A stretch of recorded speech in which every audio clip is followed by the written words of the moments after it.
This is my Glock 26, also known as a baby Glock. This is middle school teacher Kasey Hansen. That Glock is the gun she takes to school with her to protect herself and her students. I didn't grow up around guns. It all started when Sandy Hook happened. I was in my second year of teaching, and it broke my heart to think all the teachers could do was huddle their kids in a corner, stand in front of them, and pray that nothing was going to come through that classroom door. Let's go. In this simulation set in a school auditorium, she's learning what to do if an active shooter opens fire. Show me your hands now! Everybody, show me your hands! It is intense. I'm kind of shaking a little bit. Hansen says she never mentions her gun at school. Few colleagues, students, or parents even know she has it. Hands up! What would you say to a parent who comes to you and says, look, I really don't want you having a gun in a classroom with my kid? I would say that's your opinion, and that I would like to not only protect myself, but your child and other children if I can. Why stop me from protecting the innocent? Hansen is on the front line of a fierce debate over whether students would be safer by putting guns into the hands of their teachers. Over the past 2 days, President Trump has repeatedly endorsed the tactics of teachers like Hansen, who are willing to take their school's security into their own hands. We have to harden our schools, not soften them up. A gun-free zone to a killer or somebody that wants to be a killer, that's like going in for the ice cream. These people are cowards. They're not going to walk into a school if 20% of the teachers have guns. This after last week's attack on a Florida high school. We have multiple SWAT teams clearing all the buildings. That left 14 students and 3 faculty dead. Feist was brought home by the Lord. I can tell you this, church. The Lord stared Feist directly in the face, and he had 2 words to say to him. Well done. Well done. The coach had a firearm in his locker when he ran at this guy. That coach was very brave. Saved a lot of lives, I suspect. But if he had a firearm, he wouldn't have had to run. He would have shot, and that would have been the end of it.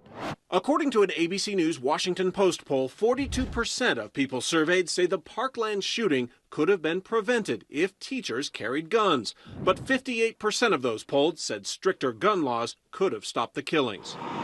Some Marjorie Stoneman Douglas teachers like Jim Gard say more guns are not the answer. Arming us could create an entirely new problem, especially when if something does happen like this and authorities rush in, you might be shooting a teacher who's trying to protect kids. Gard was in a building just 50 yards away from the shooter. He locked the door, protecting 6 kids in his classroom. So I looked left and right, had the door open for like maybe 10 or 12 seconds. Closed the door, turned the lights off, we got in. Is it real? Within 10 minutes, we knew, that it was serious. Gard says even though he has a concealed carry permit, he'd retire if he had to be armed inside his classroom. This is not Stoneman Prison. This is a high school. There's a middle school over there. There's elementary schools all over the place. These are not prisons. These are not some type of an encampment where you need armed guards. That's just crazy. For other survivors of school shootings, arming teachers isn't crazy, it's the solution. Right now our kids are just sitting ducks. Patrick Neville was a sophomore at Columbine High School on that infamous April day in 1999. Some of the other things being discussed right now, like an assault weapons ban, that was in place during Columbine. It didn't prevent it at the time. This would actually prevent this from happening. Now a Colorado State representative, Neville had an audience with the president today where he discussed allowing teachers to arm themselves in the classroom, an idea he has pushed for the last 4 years to no avail. But we have to find a way to let good people defend our students. I think the president's really latched onto my idea that we need to end gun-free zones, that we need to actually allow good people to defend our students in classrooms. I think the current policy just invites criminals to commit heinous acts on our schools, and we need to end it. It's an idea he supports as a school shooting survivor and as a father. I never want to experience that father's pain. And I don't want my kids to have to go through what I went through and what other students went through. Currently, 8 states have legislation that specifically allow for teachers to bring guns onto school grounds. But teachers' unions representing 4.5 million educators soundly reject the idea, one accusing the president of putting the gun lobby ahead of student safety, saying teachers and school staff need to ensure schools are safe sanctuaries and not armed fortresses. Teachers are not called for this purpose. They're called to educate our kids. Why are we trying to now redirect their calling to something that they're not built for? Former Dallas Police Chief David Brown argues that more guns at schools only means more opportunities for someone to get shot. As students are running for their lives and there's complete chaos, we're asking our teachers to act as calmly as we expect our cops to with little or no experience. When you add more guns to an already chaotic scene, you should expect more tragedies. But when it comes to preparing for the worst, President Trump said active shooter drills are, quote, a very negative thing. I'm a child and I'm 10 years old and they say, we're going to have an active shooter drill. I say, what's that? Well, people may come in and shoot you.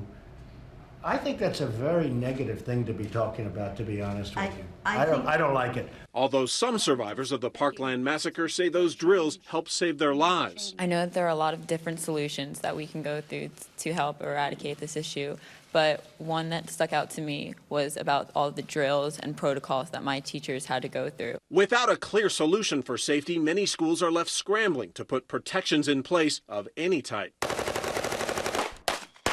Some outfitting doors and classroom windows with safety glass, which can slow down bullets. Others hosting hyper-realistic trainings, like this one in 2016 at a Colorado high school. Preparing first responders to face down a lethal threat.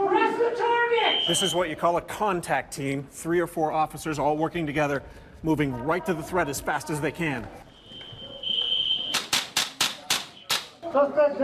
It angers me that there is no clear solution to this. Hansen says teachers should never be forced to carry a gun, but for her, the reality is that in 2018, learning comes with being locked and loaded.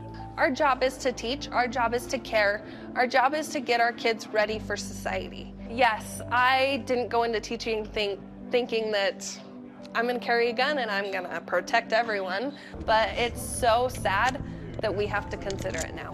For Nightline, I'm Clayton Sandell in South Jordan, Utah. Hi everyone, George Stephanopoulos here. Thanks for checking out the ABC News YouTube channel. If you'd like to get more videos, show highlights, and watch live event coverage, click on the right over here to subscribe to our channel, and don't forget to download the ABC News app for breaking news alerts. Thanks for watching.